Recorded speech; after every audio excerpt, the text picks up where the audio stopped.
Olá, meu amigo, minha amiga da TV Novo Tempo e também que nos acompanha pela internet no programa Reavivados por Sua Palavra. É sempre muito bom estarmos juntos para estudar a Bíblia. Hoje, Jeremias, capítulo 30, onde a gente vai lembrar um pouquinho do que Jeremias falou sobre um futuro para o povo de Deus. Deus renova todas as coisas. E claro, para a gente ser tocado pela palavra de Deus, para a gente ser transformado por esse livro maravilhoso que transforma vidas, nós precisamos orar. Orando e lendo a Bíblia, nós nos alimentamos espiritualmente, porque a oração é uma conversa com Deus. E a Bíblia é a carta de Deus para os seus filhos. E Ele fala conosco através de um verso específico, de um capítulo, de uma história, de uma poesia, um cântico que nós encontramos na palavra de Deus. Ele fala o nosso coração. E é interessante a maneira como Deus age, porque Ele transforma os seus filhos sempre para melhor, muda, liberta, dá paz, segurança, quando nós decidimos buscar isso, essas bênçãos de Deus. Então vamos orar? Querido Pai, obrigado pela oportunidade de juntos estudarmos Tua Palavra. Agora, dá-nos Tua sabedoria mais uma vez. Em Teu nome oramos. Amém. Bem, como já mencionamos, o capítulo 30, vamos abrir aqui a Bíblia. No capítulo 30, Deus promete trazer o seu povo do cativeiro. Deus mostra isto a Jeremias, o retorno dos judeus. E ali dos versos 4 a 9, depois da tribulação, apresenta eles então sendo libertados. Do verso 10 ao 17, Deus conforta e também disciplina a Jacó. Depois do versículo 18 até o versículo 19, apresenta o retorno que será agradável e Deus revertendo o destino do seu povo.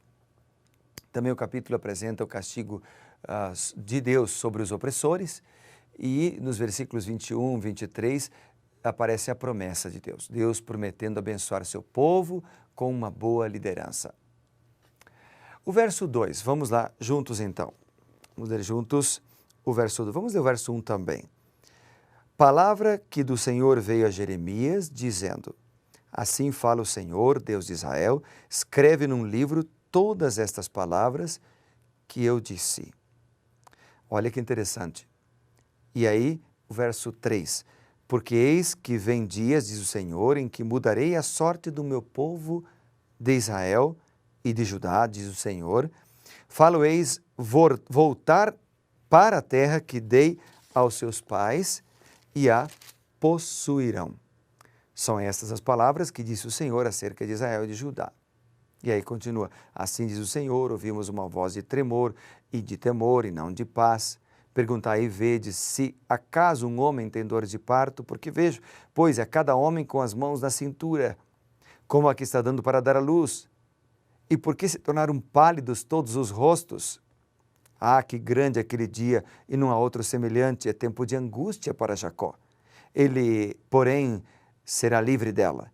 Naquele dia, diz o Senhor dos Exércitos, eu quebrarei o seu jugo de sobre o teu pescoço e quebrarei os teus canzis e nunca mais estrangeiros farão escravo este povo que servirá ao Senhor, seu Deus, como também a Davi, seu rei, que lhe levantarei. E aí o verso 10. Não temas, pois, servo meu Jacó, diz o Senhor. Não te espantes, ó Israel, pois eis que livrarei das terras de longe a tua descendência da terra do Egito. Jacó voltará, Jacó ficará tranquilo e em sossego, e não haverá quem o atemorize. Que lindo, né? Escreve, diz no verso 2. O profeta foi instruído a escrever. Escrever a visão que lhe foi dada a respeito da restauração de Israel. E esse registro a gente encontra nos capítulos 30 e também no capítulo 31. Essas promessas de restauração foram registradas pelo profeta logo depois da troca de cartas, no capítulo 29, que nós já lemos aqui. No verso 3, há a promessa, falo-eis voltar. A promessa divina de Jeremias, no capítulo 29, 10 a 14, se amplia para incluir agora não apenas o reino do sul de Judá, mas também o reino do norte, o reino de Israel. O coração do profeta acompanhava não apenas os cativos em Babilônia, mas os que estavam na Síria e nas cidades da Média. No verso 7, ainda há a expressão, que terrível será aquele dia, que grande dia. Ele mostra assim, os homens sofrendo com angústia, e que terrível será aquele grande dia. A princípio, o profeta viu a angústia que logo sobreviria a Jerusalém e a Judéia por causa dos babilônios.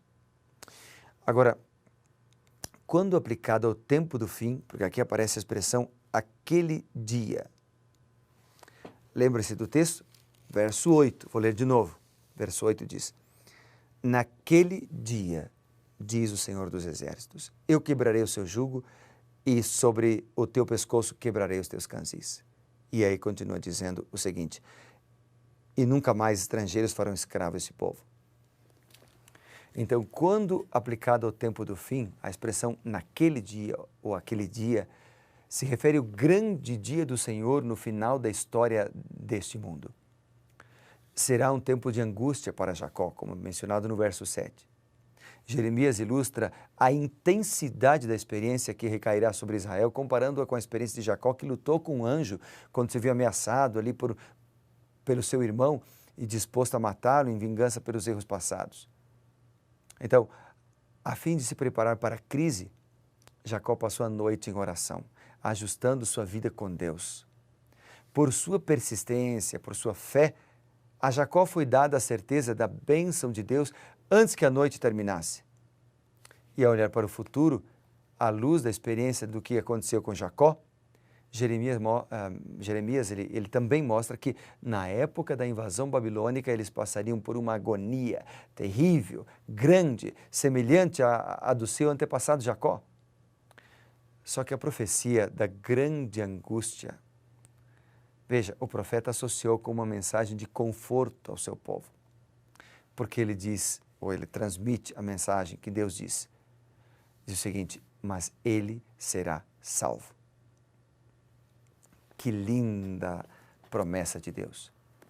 Haverá um tempo de angústia como nunca houve, pouco antes da volta de Cristo, mas o meu povo será salvo. E mais, o verso 8, a promessa: quebrarei, naquele dia quebrarei o jugo do teu pescoço, arrebentarei as correntes.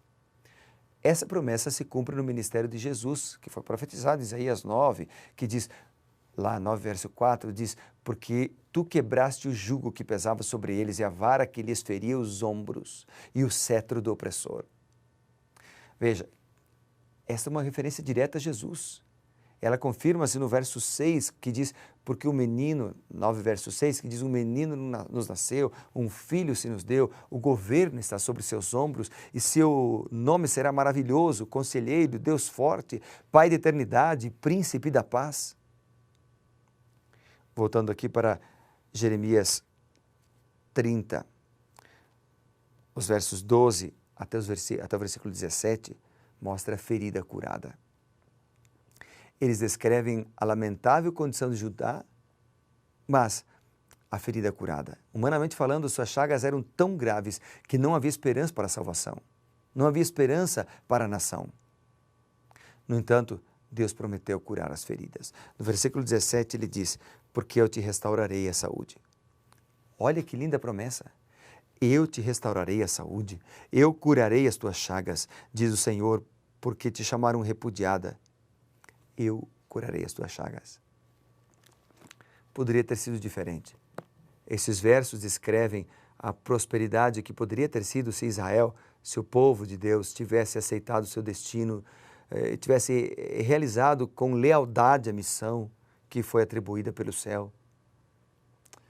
Mas não fizeram isto. Os versículos 21 a 23 apresenta a boa liderança. Verso 21 a 23. Diz, o seu príncipe procederá deles. E mais, do meio deles sairá o que há de reinar. Falo-ei aproximar, e ele se chegará a mim, pois quem de si mesmo ousaria aproximar-se de mim, diz o Senhor, pois sereis o meu povo, e eu serei o vosso Deus. Eis a tempestade do Senhor, o furor saiu, e um redemoinho tempestuou sobre a cabeça dos perversos. Que lindo! Deus será o nosso Deus. Parte da bênção prometida a Israel era a boa liderança e esta seria invencível, desde que se aproximasse de Deus. Dessa forma, voltariam a ser o povo de Deus e este seria o seu Deus.